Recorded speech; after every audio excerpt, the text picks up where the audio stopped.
ത്രിയേക ദൈവത്തിന് സ്തുതി.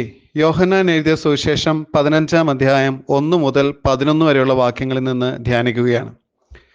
മുന്തിരിച്ചെടിയുടെ നൈർമല്യം ഉദാഹരിച്ചുകൊണ്ട് അവതരിപ്പിച്ച യേശു കർത്താവിൻ്റെ വിടവാങ്ങൽ പ്രസംഗത്തെ യേശു കർത്താവിൻ്റെ തന്നെ ഹൃദയമിടിപ്പിൻ്റെ താളത്തിൽ അവതരിപ്പിച്ചിരിക്കുന്നു എന്നുള്ളതുകൊണ്ട് ഈ വാക്യങ്ങൾ എല്ലാവർക്കും അത്രമേൽ പ്രിയപ്പെട്ടതാണ്. ഞാൻ സാക്ഷാൽ മുന്തിരിവള്ളിയും എൻ്റെ പിതാവ് തോട്ടക്കാരനുമാകുന്നു. എന്നിൽ കായ്ക്കാത്ത കൊമ്പൊക്കെയും അവൻ നീക്കിക്കളയുന്നു, കായ്ക്കുന്നതൊക്കെയും അധികം ഫലം കായ്ക്കേണ്ടുന്നതിന് ചെത്തി വെടിപ്പാക്കുന്നു. വാക്യം 1-2. തോട്ടക്കാരനായ പിതാവും മുന്തിരിവള്ളിയായ പുത്രനും കൊമ്പുകളായ നാം ഓരോരുത്തരും എന്ന സാദൃശ്യത്തിൻ്റെ സൗന്ദര്യമാണ് ഈ വരികളിൽ ധ്യാനിക്കുന്നത്. തോട്ടക്കാരൻ ഓരോ ചെടിയെയും അറിയുന്നു, ശ്രദ്ധിക്കുകയും ചെയ്യുന്നു. ഒരു തോട്ടത്തെ തോട്ടക്കാരനിൽ നിന്ന് മാറ്റി ചിന്തിക്കാൻ കഴിയുകയില്ല. തോട്ടക്കാരൻ്റെ പേരിലാണ് ആ തോട്ടം എപ്പോഴും അറിയപ്പെടുക തന്നെ. മുന്തിരിവള്ളിയും അതിൻ്റെ കൊമ്പുകളും ഒന്നാണ്. ശാഖകളെ മുന്തിരിവള്ളിയിൽ നിന്ന് അടർത്തി മാറ്റി ചിന്തിക്കാൻ കഴിയുന്നില്ല എന്നതുപോലെ യേശു കർത്താവും നാമും തമ്മിലുള്ള ബന്ധം അത്രയും ദൃഢമാകണമെന്ന് ഓർമ്മിപ്പിക്കുന്ന വരികളും വാക്കുകളുമാണ് ഈ വേദഭാഗം. മുന്തിരിച്ചെടിയിൽ നിന്ന് ഒരു കൊമ്പ് അറ്റുപോയാൽ ആ കൊമ്പിൻ്റെ നിലനിൽപ്പ് അപകടത്തിലാകുകയാണ്.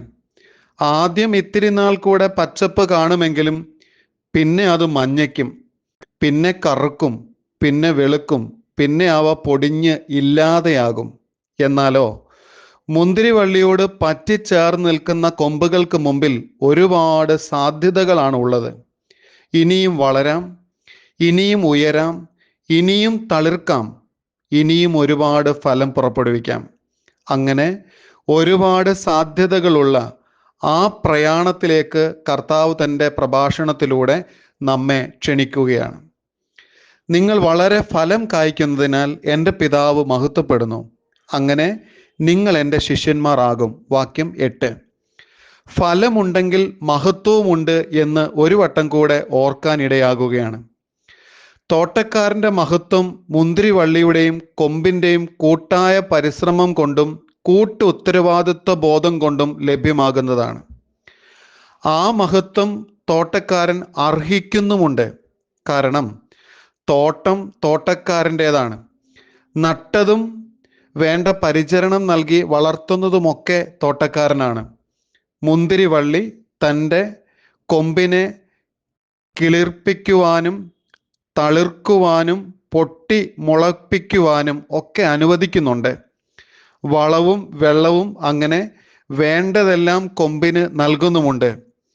വള്ളി തൻ്റെ കടമയും നന്നായി നിർവഹിക്കുന്നുണ്ട്. അപ്പോൾ കൊമ്പുകൾ പൂക്കണം, കായ്ക്കണം, ഫലമാകണം. ഫലം കായ്ക്കുന്ന കൊമ്പുകൾ വിനയപുരസ്സരം വണങ്ങി നിൽക്കുന്നത് കാണുന്ന തോട്ടക്കാരൻ്റെ മുഖത്തെ സന്തോഷം അത് വാക്കുകൾ കൊണ്ട് അവതരിപ്പിക്കാൻ കഴിയാവുന്നതുമല്ല. എന്നാലോ ചില കൊമ്പുകൾ കൊമ്പും കുലുക്കി നിൽക്കുന്നതല്ലാതെ ഫലമൊന്നും പുറപ്പെടുവിക്കുന്നില്ല എന്നത് സങ്കടകരവുമാണ്. തന്നെ കൊണ്ട് കഴിയുന്നത് പോലെ ഫലം പുറപ്പെടുവിച്ചിരുന്നുവെങ്കിൽ ആ യജമാനൻ്റെ മുഖത്തെ സന്തോഷം വർദ്ധിക്കുമായിരുന്നു.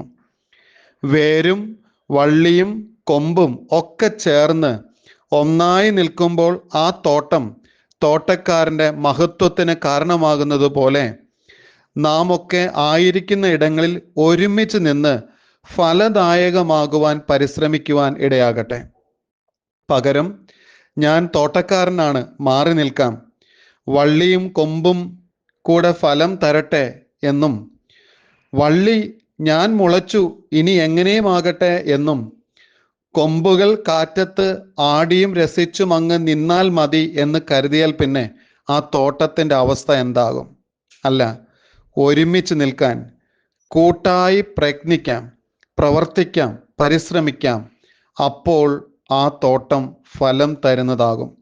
അപ്പോഴാണ് ആ തോട്ടക്കാരന് മാത്രമല്ല ഓരോ മുന്തിരിച്ചെടിക്കും അതിൻ്റെ ഓരോ വള്ളിക്കു പോലും സന്തോഷിക്കാൻ ഇടയുണ്ട് എന്നതുള്ളതാണ് ഓർക്കുന്നത്.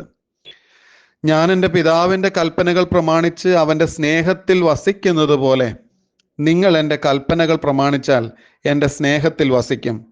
സന്തോഷം നിങ്ങളിൽ ഇരിപ്പാനും നിങ്ങളുടെ സന്തോഷം പൂർണ്ണമാകുവാനും ഞാനിത് നിങ്ങളോട് സംസാരിച്ചിരിക്കുന്നു.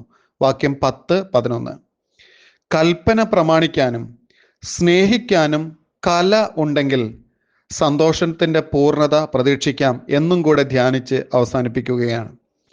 തോട്ടക്കാരൻ തൻ്റെ തോട്ടത്തെ എന്തുമാത്രം സ്നേഹിക്കുന്നു എന്നതിൻ്റെ അടയാളങ്ങൾ പലതാണ്. അതുകൊണ്ടാണല്ലോ അയാൾ ഉറക്കമുണർന്നാൽ ഉടനടി തോട്ടത്തിലെത്തുന്നത്. തോട്ടത്തെ കിളച്ചും മറിച്ചും പാകപ്പെടുത്തും, എന്നിട്ട് നടും. നട്ടാൽ പിന്നെ ശ്രദ്ധ കൂടും, കിളിച്ചാൽ പിന്നെ ഓരോന്നിൻ്റെ മൂട്ടിൽ ചെന്ന് ശ്രദ്ധിക്കും, ഓരോ ചെടിയെയും വേണ്ട പരിചരണങ്ങൾ നൽകും. അത് സന്തോഷമാണ്. മുന്തിരിച്ചെടികൾ ഓരോ ഘട്ടം പിന്നിടുമ്പോൾ തോട്ടക്കാരൻ്റെ സന്തോഷം വർദ്ധിക്കുകയുമാണ്.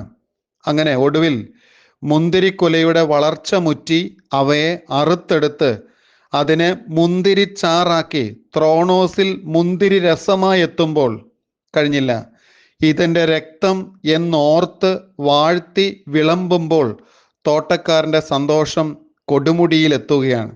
ചുരുക്കത്തിൽ തോട്ടക്കാരൻ്റെ സ്നേഹത്തെ കർത്താവിൻ്റെ രക്തമായി വിളമ്പുന്നു എന്നുള്ളതാണ്.